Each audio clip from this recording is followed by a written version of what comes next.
Prosecutor v. Erdemovic involves the prosecutor for the International Criminal Tribunal for the former Yugoslavia and the appellant Drazen Erdemovic.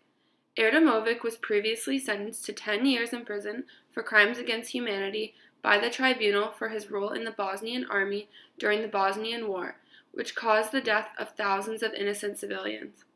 Erdemovic appealed his 10-year conviction on the ground of duress, claiming that he had to kill the victims or else he too would have been killed by the army.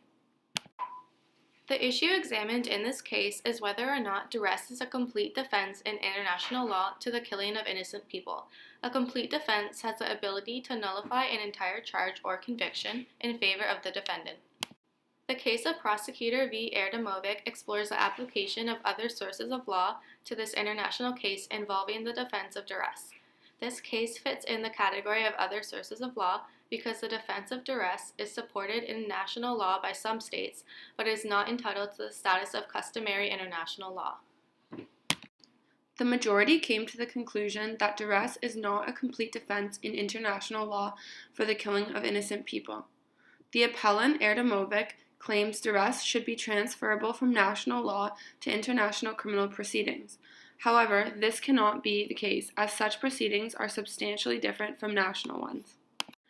Inconsistency in state practice leads to the conclusion that there is no special rule in international law as to whether to allow the defense of duress or not.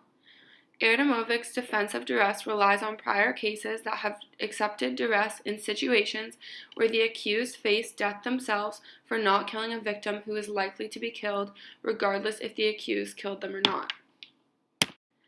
This utilitarian approach is rejected in international law in favor of a clear rule that duress is not a complete defense for those who kill innocent persons. Instead, the defense of duress can be used as a mitigating factor rather than a complete defense and is to be applied to individual cases as a flexible tool. Mitigation or mitigating factors are determined on a case-by-case basis and can result in the reduction or exemption of a penalty. Justice Cassese, writing for the dissent, states that one should apply on a case-by-case basis the general rule of duress to all crimes that it applies to. However, there are requirements to this general rule, one being that the crime committed must not be disproportionate to the evil threatened. However, this may be hard to fulfill when the accused is saving his or her own life at the expense of victims. When the accused is unable to save the life of potential victims, then the defense of duress may succeed. This legal standard is determined or based on what society can reasonably expect from its members. The dissent believes that the majority erred by using duress just as mitigation because it ignores that criminal law must determine culpability prior to considering mitigating factors. Erdemovic's appeal was successful in using duress as a mitigating factor, but not as a complete defense. As a result, his 10-year sentence was shortened to 5 years. The legal implications of this case are that duress cannot be used as a complete defense in international law to the killing of innocent people.